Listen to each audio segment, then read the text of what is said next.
ਸਤਿ ਸ਼੍ਰੀ ਅਕਾਲ ਨਿਊਜ਼ 18 ਵੇਖ ਰਹੇ ਦਰਸ਼ਕਾਂ ਦਾ ਸਵਾਗਤ। ਮੈਂ ਹਾਂ ਤੁਹਾਡੇ ਨਾਲ ਰਜਿੰਦਰ ਕੌਰ। ਕੇਂਦਰ ਦੇ ਖੇਤੀ ਕਾਨੂੰਨਾਂ ਦਾ ਲਗਾਤਾਰ ਵਿਰੋਧ ਕਰ ਰਹੇ, ਅੰਦੋਲਨ ਕਰ ਰਹੇ, ਧਰਨੇ ਪ੍ਰਦਰਸ਼ਨ ਕਰ ਰਹੇ ਕਿਸਾਨਾਂ ਦੇ ਨਾਲ ਕੇਂਦਰ ਦੀ ਗੱਲਬਾਤ ਜਾਰੀ ਹੈ। ਦਿੱਲੀ ਵਿੱਚ ਕੇਂਦਰ ਦੇ ਮੰਤਰੀ ਕਿਸਾਨਾਂ ਦੇ ਨਾਲ ਬੈਠਕ ਕਰ ਰਹੇ ਨੇ। ਖੇਤੀਬਾੜੀ ਮੰਤਰੀ ਨਰਿੰਦਰ ਤੋਮਰ ਅਤੇ ਰੇਲ ਮੰਤਰੀ ਪੀਯੂਸ਼ ਗੋਇਲ ਨਾਲ किसान जथेबंदियां के नुमाइंदे गलबात कर रहे हैं। इस बैठक में पंजाब बीजेपी के आगू भी शामिल ने। सोम प्रकाश, सुरजीत जियाणी और हरजीत ग्रेवाल इस बैठक में मौजूद ने। मीटिंग में पंजाब सरकार के अधिकारी भी शामिल ने। 1.5 महीने तो वध दा समा हो चुका है। लगातार किसान धरने प्रदर्शन कर रहे हैं। केंद्र सरकार वालों किसानों नूं मनाउण दी कवायद जारी। सीधा रुख करदिआं दिल्ली का पंकज कपाही मेरे सहयोगी लगातार इस खबर से जुड़े हुए ने। पंकज, तकरीबन 1 घंटा हो चुका है बैठक नूं शुरू होए, अंदरों कुछ जानकारी मिल रही है कि कुछ चल रहा है? क्योंकि खेतीबाड़ी मंत्री, रेल मंत्री खुद मौजूद, पंजाब सरकार के अधिकारी इस मीटिंग विच मौजूद, बीजेपी के आगू जिहड़ी कि कड़ी बढ़न दा काम कर रहे हैं, किसानां अते केंद्र सरकार दे विचकार वो भी मौजूद। आज कुछ मसले का हल निकलेगा? बिल्कुल जिंदर, इस वे 30 जथेबंदियां जिहड़ियां ने वो कृषि मंत्री नरिंदर सिंह तोमर और रेल मंत्री के नाल गलबात कर रहे हैं। तस्वीरां मैं दिखा रहा, दिल्ली का विज्ञान भवन है, अंदर बैठक जिहड़ी है वो चल रही है। और इस वे इस बैठक की जो शुरुआत हुई तो शुरुआत के विच किसानों ने अपनी गल रखी और जानकारी ये मिल रही कि किसान कह रहे हैं कि तिन्ने कानून केंद्र सरकार वापस लवे, ये जानकारी दी जा रही है। और इस दे नाल 2 ऑर्डीनेंस जिहड़े लिआंदे गए, एक तो कहा गया कि पराली साड़न वाले किसानों नूं 1 करोड़ तक का जुर्माना ते नाल ही नाल सज़ा जिहड़ी हो सकती है। और नाल इलैक्ट्रिसिटी बिल की गल जिहड़ी है वो किसानों वालों की जा रही कि वापस लिता जाए। और उस तो बाद खेतीबाड़ी मंत्री इस वे जानकारी मिल रही कि खेतीबाड़ी मंत्रालय वालों प्रेजेंटेशन दी जा रही कि इन्हां कानूनों के फायदे की ने, किसानों किस तरीके नाल फायदा होएगा, ये भी गल जिहड़ी है कृषि मंत्रालय वालों रखी गई। और क्योंकि पीयूष गोयल रेल मंत्री भी इस बैठक का हिस्सा ने, तो रेल मंत्री ये कह रहे हैं कि सिर्फ माल गड्डियां नहीं, तुसीं सारियां ट्रेनां चलाउण की इजाजत दिओ, क्योंकि इंडस्ट्री नूं एक वड्डा नुकसान जिहड़ा वा वो हो रहा है। इस वे अंदर बैठक चल रही है और अंदर बैठक च सिर्फ खेतीबाड़ी मंत्री और रेल मंत्री ही नहीं बल्कि पंजाब सरकार के कई सारे अधिकारी अंदर मौजूद ने, अनिरुद्ध तिवाड़ी अंदर मौजूद ने, कई सारे अधिकारी मौजूद ने। वो दस रहे हैं कि इस कानूनों को लैके जी है एक काफ़ी अहम मीटिंग, क्योंकि 1 घंटे का समा हो गया, कितनी देर बैठक चलेगी ये अजे तस्वीर साफ नहीं हुई है। लेकिन एक गल साफ है कि कल दिवाली तो पहला काफ़ी अहम मीटिंग जी है वो मनी जा रही है और उम्मीद की जा रही है कि मसले का कोई हल निकले। क्योंकि केंद्र सरकार के अपने तर्क ने, केंद्र सरकार ये कह रहे हैं कि कानून वापस नहीं लिते जाएंगे, लेकिन हुण की संशोधन किया जाएगा या फिर जिस तरीके नाल हिमाचल प्रदेश, जम्मू कश्मीर इन्हों वक्रे तौर पर पहाड़ी सूबा होने के करके स्पैशल जिहड़ा वा कई सारियां रियायतां दित्तियां जांदियां ने, तो की पंजाब अते हरियाणे नूं कृषि सूबा होने के नाते कोई रियायतां दित्तियां जाणगियां, कुछ इस तरीके नाल प्रस्ताव पारित किए जाएंगे। ये इस वे चर्चा इस वे रजिंदर अंदर चल रही है। बिल्कुल पंकज, 1 घंटा हो चुका है मीटिंग नूं शुरू होए। और ये भी जानना चाहांगे पंकज, हुण तो कुछ समय पहला दी तस्वीरां भी तुसीं विखाईआं जदों किसान जथेबंदियां दे नुमाइंदे विज्ञान भवन पहुंच रहे सी कि 30 किसान जथेबंदियां जिहड़ियां पहुंचियां ने, उन्हां दे एक नुमाइंदे नूं अंदर जाण दी इजाजत मिली है। और ये भी जानना चाहांगे पंकज, किसानां दे तेवर भी असीं लगातार वेख रहे हां। कल जदों चंडीगढ़ विच मीटिंग कीती, साफ कहता कि खेती कानून रद्द कराउण तो पिछे असीं नहीं हटांगे, उस तो अलग गल नहीं होगी।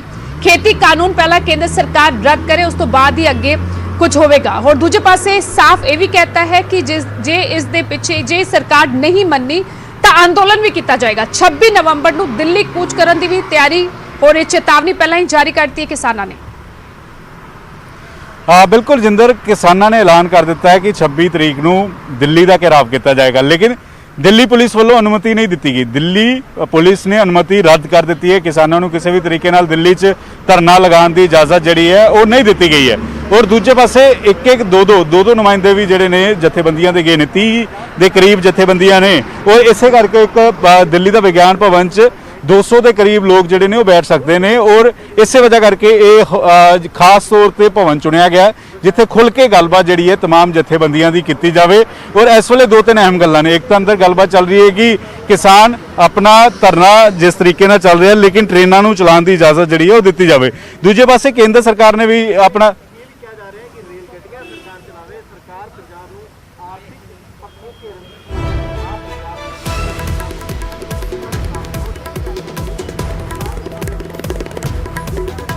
में देखें तो लगभग पिछले वर्ष के सामने लगभग 25% ज्यादा अनाज प्रोक्योरमेंट हुई है मिनिमम सपोर्ट प्राइस पर। इससे बड़ा संदेश, इससे बड़ी विश्वसनीयता का संदेश और कुछ नहीं हो सकता है कि समय से पहले 26 सितंबर से ही प्रोक्योरमेंट शुरू हो गई। आज तक पूरे देश भर में देखें तो लगभग पिछले वर्ष के सामने लगभग 25% ज्यादा अनाज प्रोक्योरमेंट हुई है मिनिमम सपोर्ट प्राइस पर। इससे बड़ा संदेश, इससे बड़ी विश्वसनीयता का संदेश और कुछ नहीं हो सकता है कि समय से पहले 26 सितंबर से ही प्रोक्योरमेंट शुरू हो गई। आज तक रेल मंत्री पीयूष गोयल ने ਤੁਸੀਂ ਸੁਣ ਰਹੇ ਸੀ ਇਹ ਕਿਹਾ ਜਾ ਰਿਹਾ ਹੈ ਕਿ ਇਸ ਵਾਰ ਅਨਾਜ ਦੀ ਰਿਕਾਰਡ ਖਰੀਦ ਜਿਹੜੀ ਹੈ ਸਰਕਾਰੀ ਖਰੀਦ ਜਿਹੜੀ ਹੈ ਉਹ ਹੋਈ ਹੈ। ਹੋਰ ਲਗਾਤਾਰ ਕੇਂਦਰ ਦੇ ਮੰਤਰੀਆਂ ਵੱਲੋਂ ਕਿਹਾ ਜਾ ਰਿਹਾ ਹੈ ਕਿ ਜਿਹੜਾ ਉਤਸ਼ਾਹ ਨਜ਼ਰ ਆਇਆ ਪੰਜਾਬ ਦੇ ਕਿਸਾਨਾਂ ਨੇ ਵੀ ਉਤਸ਼ਾਹ ਦਿਖਾਇਆ ਉਹ ਇਹ ਦਰਸਾਉਂਦਾ ਹੈ ਕਿ ਖੇਤੀ ਕਾਨੂੰਨ ਕਿਸਾਨਾਂ ਦੇ ਹਿੱਤ ਵਿੱਚ ਨੇ। ਹੋਰ ਇਸ ਵਿੱਚ ਵਾਲੀ ਵੱਡੀ ਖਬਰ ਇਹ ਆ ਰਹੀ ਹੈ ਕਿ ਪੰਜਾਬ ਦੇ ਕਿਸਾਨ ਦਿੱਲੀ ਧਰਨਾ ਨਹੀਂ ਦੇ ਸਕਣਗੇ। ਜੰਤਰ ਮੰਤਰ ਤੇ ਧਰਨਾ ਦੇਣ ਦੀ ਇਜਾਜ਼ਤ ਨਹੀਂ ਮਿਲੀ ਹੈ। ਕੋਰੋਨਾ ਮਹਾਮਾਰੀ ਦਾ ਹਵਾਲਾ ਦਿੰਦੇ ਹੋਏ ਧਰਨੇ ਨੂੰ ਇਜਾਜ਼ਤ ਨਹੀਂ ਦਿੱਤੀ ਗਈ। ਨਵੀਂ ਦਿੱਲੀ ਇਲਾਕੇ 'ਚ ਧਾਰਾ 144 ਲਾਗੂ ਹੈ। ਪਹਿਲਾਂ ਤੋਂ ਹੀ ਕੋਰੋਨਾ ਨੂੰ ਵੇਖਦੇ ਹੋਏ ਕਿਸਾਨਾਂ ਨੇ 26-27 ਨਵੰਬਰ ਨੂੰ ਦਰਅਸਲ ਪ੍ਰਦਰਸ਼ਨ ਦਾ ਐਲਾਨ ਕੀਤਾ ਹੋਇਆ ਹੈ।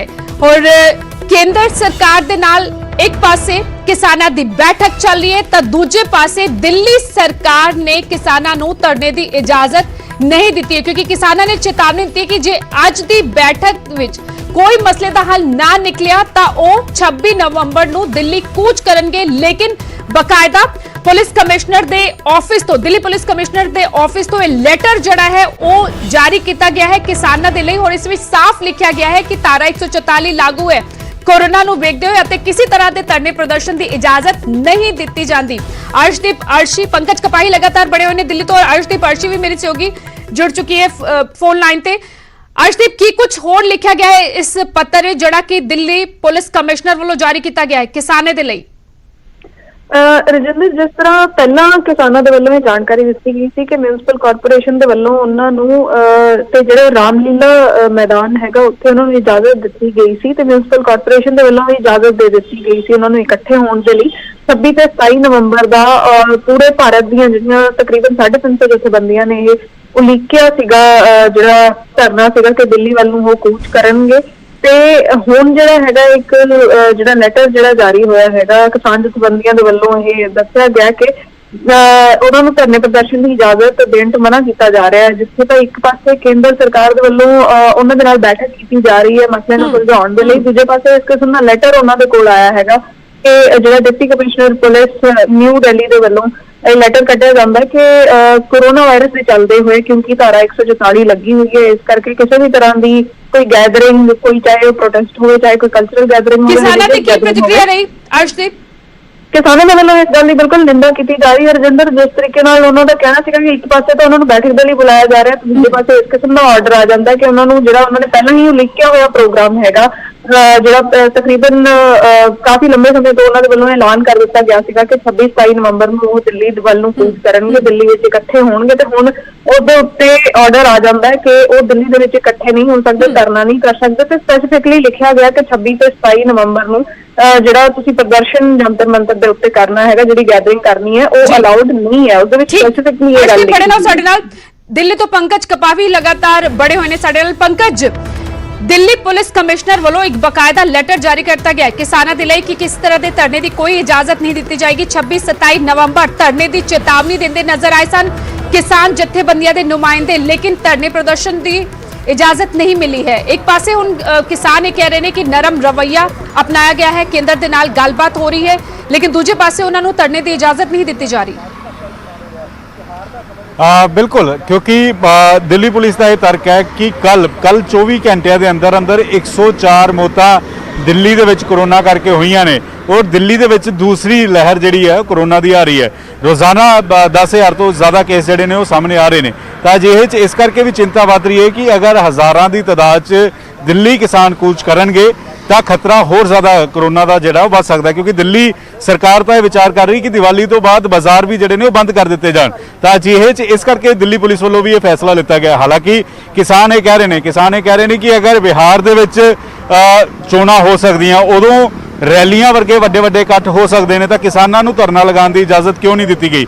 ਅਗਰ ਇਸ ਤਰੀਕੇ ਦੇ ਨਾਲ ਰਵੱਈਆ ਜਿਹੜਾ ਵਾ ਉਹ ਦਿੱਲੀ ਪੁਲਿਸ ਦਾ ਗਲਤ ਹੈ, ਲੇਕਿਨ ਉਮੀਦ ਕੀਤੀ ਜਾ ਰਹੀ ਹੈ ਕਿ ਮਸਲੇ ਦਾ ਹੱਲ ਅੱਜ ਦੀ ਮੀਟਿੰਗ 'ਚ ਕੁਝ ਹੱਦ ਤੱਕ ਜਿਹੜਾ ਹੁੰਦਾ ਹੋਇਆ ਸਾਫ਼ ਨਜ਼ਰ ਆਏ, ਕਿਉਂਕਿ ਇਹ ਵੀ ਜਾਣਕਾਰੀ ਮਿਲ ਰਹੀ ਹੈ ਕਿ ਜਿਵੇਂ ਹਿਮਾਚਲ ਪ੍ਰਦੇਸ਼ ਨੂੰ ਪਹਾੜੀ ਸੂਬਾ ਹੋਣ ਕਰਕੇ ਕੁਝ ਖਾਸ ਰਿਆਇਤਾਂ ਦਿੱਤੀਆਂ ਗਈਆਂ, ਉੱਥੇ ਇੰਡਸਟਰੀ ਚਲੇਗੀ, ਤਾਂ ਕੀ ਪੰਜਾਬ ਅਤੇ ਹਰਿਆਣਾ ਨੂੰ ਕ੍ਰਿਸ਼ੀ ਸੂਬਾ ਹੋਣ ਦੇ ਨਾਤੇ ਕੋਈ ਖਾਸ ਰਿਆਇਤਾਂ ਜਿਹੜੀਆਂ ਉਹ ਕੇਂਦਰ ਸਰਕਾਰ ਦੇਗੀ? ਕਿਉਂਕਿ ਕੇਂਦਰ ਸਰਕਾਰ ਨੇ ਰੁਖ ਸਾਫ਼ ਕਰ ਦਿੱਤਾ ਹੈ ਕਿ ਕਾਨੂੰਨ ਵਾਪਸ ਨਹੀਂ ਲਿੱਤੇ ਜਾਣਗੇ।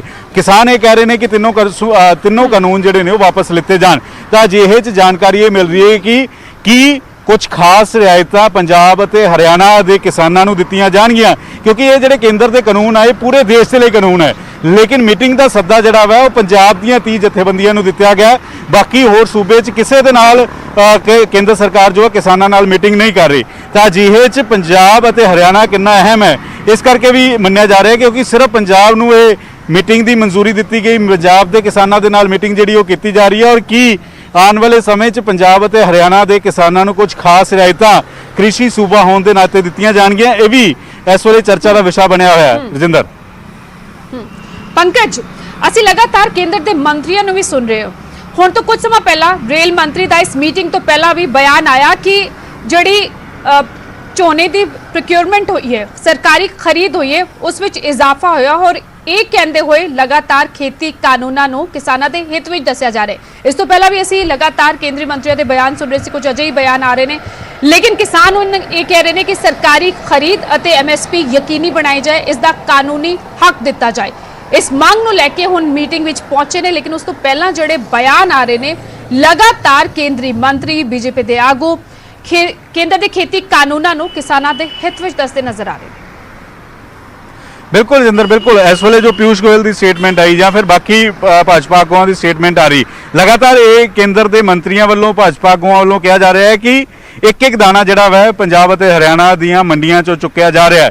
ਬੰਪਰ ਪੈਦਾਵਾਰ ਇਸ ਵਾਰ ਫਸਲ ਦੀ ਹੋਈ ਹੈ, ਔਰ ਇਸ ਵਾਰ ਵੀ ਨਵੇਂ ਕਾਨੂੰਨ ਆਉਣ ਤੋਂ ਬਾਅਦ ਵੀ ਇੱਕ ਦਾਣਾ ਜਿਹੜਾ ਵਾ ਉਹ ਚੁੱਕਿਆ ਗਿਆ ਵਾ, ਔਰ ਕੇਂਦਰ ਸਰਕਾਰ ਭਰੋਸਾ ਦੇ ਰਹੀ ਹੈ। ਲੇਕਿਨ ਕਿਸਾਨਾਂ ਦਾ ਇਹ ਤਰਕ ਹੈ, ਕਿਸਾਨਾਂ ਦੀ ਇਹ ਦਲੀਲ ਹੈ ਕਿ ਅਗਰ ਭਰੋਸਾ ਦਿੱਤਾ ਜਾ ਰਿਹਾ ਹੈ ਕੇਂਦਰ ਸਰਕਾਰ ਵੱਲੋਂ, ਤਾਂ ਇੱਕ ਲਾਈਨ ਕਾਨੂੰਨ ਦੇ ਵਿੱਚ ਲਿਖ ਦਿੱਤੀ ਜਾਵੇ ਕਿ ਐਮਐਸਪੀ ਜਿਹੜੀ ਹੈ ਉਹ ਲਾਗੂ ਰਹੇਗੀ। ਲੇਕਿਨ ਕੇਂਦਰ ਸਰਕਾਰ ਦੀ ਇਸ ਦੇ ਵਿੱਚ ਰਜਿੰਦਰ ਮਜਬੂਰੀ ਕੀ ਹੈ? ਕੇਂਦਰ ਸਰਕਾਰ ਦੀ ਮਜਬੂਰੀ ਇਹ ਹੈ ਕਿ ਪੰਜਾਬ ਅਤੇ ਹਰਿਆਣਾ ਨੂੰ ਤਾਂ ਪੂਰਾ ਇੱਕ ਦਾਣਾ ਝੋਨਾ ਤੇ ਕਣਕ ਦਾ ਚੁੱਕਿਆ ਜਾਂਦਾ, ਲੇਕਿਨ ਬਾਕੀ ਸੂਬਿਆਂ 'ਚ ਇਹ ਤਸਵੀਰ ਨਹੀਂ ਹੈ। 94% ਦੇਸ਼ ਦੇ ਕਿਸਾਨ ਐਮਐਸਪੀ ਤੋਂ ਵਾਂਝੇ ਰਹਿ ਜਾਂਦੇ ਨੇ ਅਗਰ ਝੋਨੇ ਤੇ ਕਣਕ ਦੀ ਗੱਲ ਕੀਤੀ ਜਾਵੇ। ਸਿਰਫ ਪੰਜਾਬ ਅਤੇ ਹਰਿਆਣਾ 'ਚ ਹੀ ਅਜਿਹਾ ਸੂਬੇ ਨੇ ਜਿੱਥੇ ਇੱਕ ਦਾਣਾ ਜਿਹੜਾ ਚੁੱਕਿਆ ਜਾਂਦਾ ਵਾ। ਇਸ ਕਰਕੇ ਵੀ ਕੇਂਦਰ ਸਰਕਾਰ ਲਾਈਨ ਐਡ ਨਹੀਂ ਕਰ ਰਹੀ, ਲੇਕਿਨ ਜਿਹੜੀ ਪੈਦਾਵਾਰ ਪਹਿਲਾਂ ਚੁੱਕੀ ਜਾਣੀ ਸੀ ਉਸ ਤੋਂ ਵੀ 2 ਦਿਨ ਪਹਿਲਾਂ ਜਿਹੜੀ ਹੈ ਪੈਦਾਵਾਰ ਕੇਂਦਰ ਸਰਕਾਰ ਦੀਆਂ ਏਜੰਸੀਆਂ ਚੁੱਕ ਰਹੀਆਂ ਨੇ। ਔਰ ਇਸ ਮੀਟਿੰਗ 'ਚ ਵੀ ਇਹ ਗੱਲ ਕੀਤੀ ਗਈ ਕਿ ਕੇਂਦਰ ਸਰਕਾਰ ਤੁਹਾਡੇ ਨਾਲ ਹੈ, ਇੱਕ ਦਾਣਾ ਜਿਹੜਾ ਤੁਹਾਡੀ ਫਸਲ ਦਾ ਚੁੱਕਿਆ ਜਾ ਰਿਹਾ ਹੈ। ਹਾਂ ਬਿਲਕੁਲ, ਹੋਰ ਇਹ ਕੁਝ ਅਜੇ ਤਰਕ ਨੇ ਜਿਸ ਨੂੰ ਸਾਹਮਣੇ ਰੱਖ ਕੇ ਕਿਸਾਨਾਂ ਨੂੰ ਮਨਾਉਣ ਦੀ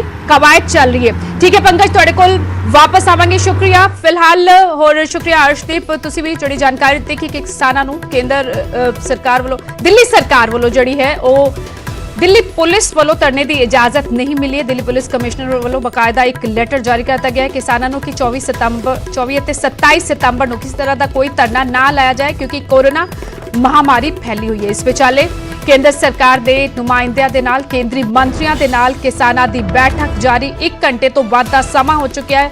ਬੈਠਕ ਵਿੱਚ ਪੰਜਾਬ ਸਰਕਾਰ ਦੇ ਅਧਿਕਾਰੀ ਅਤੇ ਪੰਜਾਬ ਬੀਜੇਪੀ ਦੇ ਆਗੂ ਵੀ ਮੌਜੂਦ। ਕੋਸ਼ਿਸ਼ ਕੀਤੀ ਜਾ ਰਹੀ ਹੈ ਕਿ ਵਿੱਚ ਦਾ ਕੋਈ ਰਸਤਾ ਕੱਢਿਆ ਜਾ ਸਕੇ। ਲਗਾਤਾਰ ਕਿਸਾਨ ਖੇਤੀ ਕਾਨੂੰਨਾਂ ਖਿਲਾਫ ਧਰਨੇ ਪ੍ਰਦਰਸ਼ਨ ਕਰ ਰਹੇ ਨੇ। 1.5 ਮਹੀਨੇ ਤੋਂ ਵੱਧ ਦਾ ਸਮਾਂ ਹੋ ਚੁੱਕਿਆ ਹੈ। ਰੇਲ ਸੇਵਾ 24 ਸਤੰਬਰ ਤੋਂ ਬੰਦ ਪਈ ਹੈ ਅਤੇ ਹੁਣ ਕਵਾਇਦ ਹੋ ਰਹੀ ਹੈ, ਕੋਸ਼ਿਸ਼ਾਂ ਹੋ ਰਹੀਆਂ ਨੇ ਕਿਸਾਨਾਂ ਨੂੰ ਮਨਾਉਣ ਦੀ।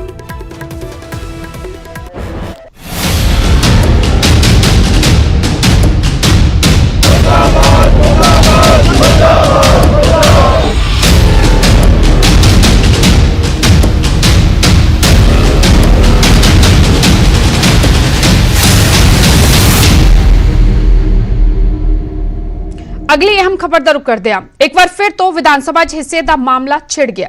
ਹਰਿਆਣਾ ਵਿਧਾਨ ਸਭਾ ਦੇ ਡਿਪਟੀ ਸਪੀਕਰ ਦਾ ਹੁਣ ਬਿਆਨ ਆਇਆ। ਵਿਧਾਨ ਸਭਾ 'ਚ ਵੱਧ ਹਿੱਸੇ ਤੇ ਪੰਜਾਬ ਨੇ ਕਬਜ਼ਾ ਕੀਤਾ ਹੋਇਆ ਹੈ। ਰਣਬੀਰ ਗੰਗਵਾ ਹਰਿਆਣਾ ਵਿਧਾਨ ਸਭਾ ਦੇ ਡਿਪਟੀ ਸਪੀਕਰ, ਜਿਨ੍ਹਾਂ ਦਾ ਬਿਆਨ ਆਇਆ ਹੈ ਦੋਵਾਂ ਸੂਬਿਆਂ ਨੂੰ ਬਰਾਬਰ ਦਾ ਹਿੱਸਾ ਮਿਲੇ। ਵਿਧਾਨ ਸਭਾ ਤੇ ਹਰਿਆਣਾ ਦਾ ਵੀ ਬਰਾਬਰ ਦਾ ਹੱਕ ਹੈ, ਇਹ ਰਣਬੀਰ ਗੰਗਵਾ ਨੇ ਕਿਹਾ। ਇਸ ਤੋਂ ਪਹਿਲਾਂ ਮੈਂ ਤੁਹਾਨੂੰ ਦੱਸ ਦਵਾਂ ਕਿ ਅਜ਼ਦਾਜ਼ੀ ਕਿ ਵਿਧਾਨ ਸਭਾ ਸੈਸ਼ਨ ਜਦੋਂ ਚੱਲ ਰਿਹਾ ਸੀ ਹਰਿਆਣਾ ਦਾ, ਉਦੋਂ ਵੀ ਇੱਕ ਮਤਾ ਪਾਸ ਕੀਤਾ ਗਿਆ ਸੀ। ਹਰਿਆਣਾ ਦੇ ਮੁੱਖ ਮੰਤਰੀ ਮਨੋਹਰ ਲਾਲ ਨੇ ਕਿਹਾ ਸੀ ਕਿ 20 ਕਮਰਿਆਂ ਤੇ ਹਾਲੇ ਵੀ ਪੰਜਾਬ ਦਾ ਕਬਜ਼ਾ ਹੈ, ਜਿਹੜਾ ਕਿ ਹਰਿਆਣਾ ਨੂੰ ਵਾਪਸ ਮਿਲਣਾ ਚਾਹੀਦਾ ਹੈ, ਕਿਉਂਕਿ ਹਰਿਆਣਾ ਦਾ ਇਨ੍ਹਾਂ ਕਮਰਿਆਂ ਤੇ ਅਖਤਿਆਰ ਹੈ। ਲੇਕਿਨ ਜਵਾਬ ਜਿਹੜਾ ਹੈ ਉਹ ਪੰਜਾਬ ਕੈਬਨਿਟ ਦੇ ਮੰਤਰੀਆਂ ਵੱਲੋਂ ਵੀ ਆਇਆ ਸੀ, ਪੰਜਾਬ ਦੇ ਵਿਧਾਨ ਸਭਾ ਸਪੀਕਰ ਵੱਲੋਂ ਆਇਆ ਸੀ। ਰਾਣਾ ਕੇਪੀ ਸਿੰਘ ਨੇ ਉਦੋਂ ਇਹ ਕਿਹਾ ਸੀ ਕਿ ਹਰਿਆਣਾ ਨੂੰ ਉਹਨਾਂ ਦਾ ਹਿੱਸਾ ਮਿਲ ਚੁੱਕਿਆ ਹੈ।